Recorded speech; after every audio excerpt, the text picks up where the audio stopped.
Which one? Eating steamed oysters and clams seems like the perfect way to celebrate a new concept in harvesting shellfish. Recently, hundreds of residents of Suwannee and Dixie counties gathered in Suwannee to get the word out about a unique 4-H project that's teaching youngsters how to grow and harvest their own oysters and clams.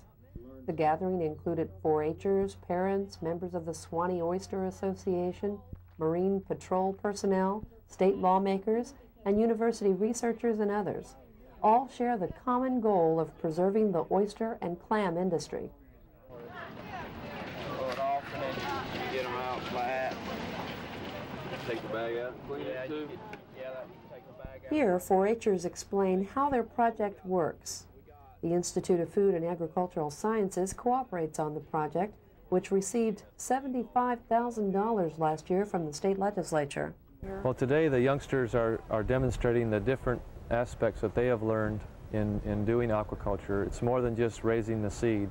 You have to maintain good records on what the clams and oysters, their growth and survival is, and they'll show you that in one station. They also are monitoring water quality, the salinity, the temperature.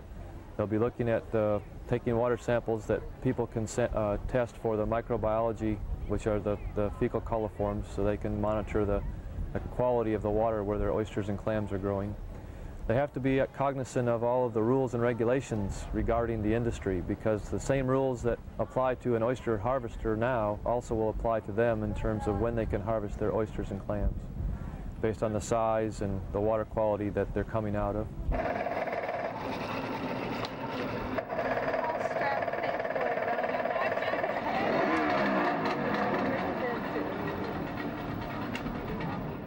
Andre says they also teach the 4-H'ers boating safety. On this special media day, some of the 4-H'ers took along State Senator George Kirkpatrick, who helped secure funding for the project, and State Representative Alan Boyd. They took them out to their demonstration site to show them how the project works.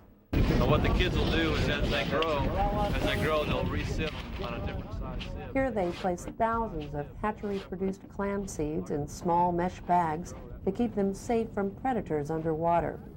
The bags, which stay about 6 inches from the bottom underwater, vary in size to allow for the growth of the shellfish and are all hooked together in a belt-like fashion to allow for easy handling and cleaning. It takes an oyster, for example, about 12 to 18 months to grow to a harvestable size. Ready?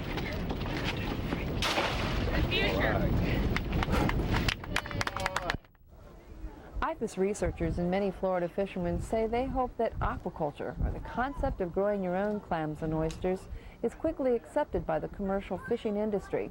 They say it's one way to ensure that this type of commercial fishing, which is in serious trouble, will still be around in years to come. You can take bottom out there that has no value at this point. A lease has to go on absolutely bare ground. It can't have a product on it. And you can develop it, and you put seed out there that's going to have wild spat come off of it. And it'll improve other bars, and it will provide a habitat for the terribly endangered redfish, and it will be a habitat for crabs, which are almost getting extinct around here, and that's another industry that will be helped. And you can still utilize the water column, and you can still ride over it, and I can make money at it, and you can have the food to eat. What's wrong with it? This is right here, you got to have this typical oyster. It shows. 4-H'er Katani Pettigrew, a 17-year-old from Horseshoe Beach, is a third-generational fisherman. He says his family, which fishes for mullet, trout, and razor-belly, supports this aquaculture project. They say it could work, and they say with enough support that we could eventually get enough out there where people could start back making their living. What it does, it helps rebuild the oysters and clams, and hopefully before it's over with, we could help do mullet and trout and all that.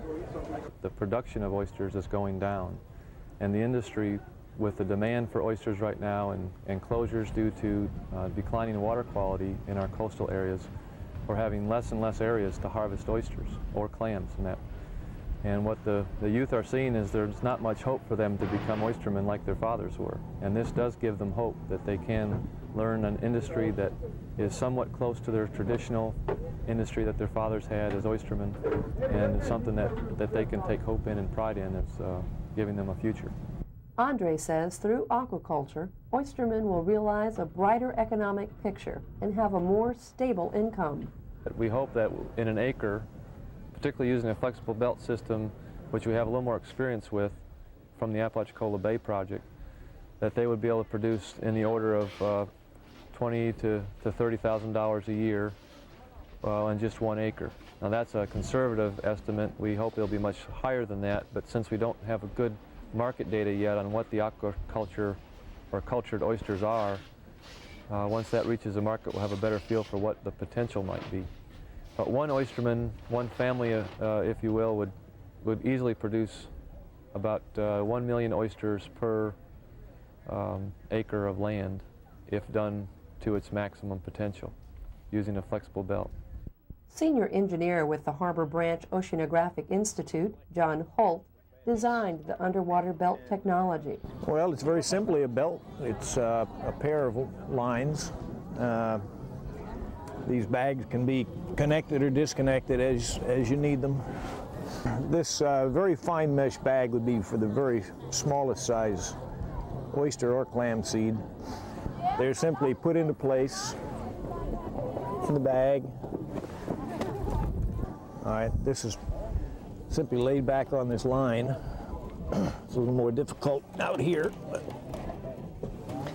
then there's just a piece of pipe which is slid on over it, which holds it in place and keeps it closed.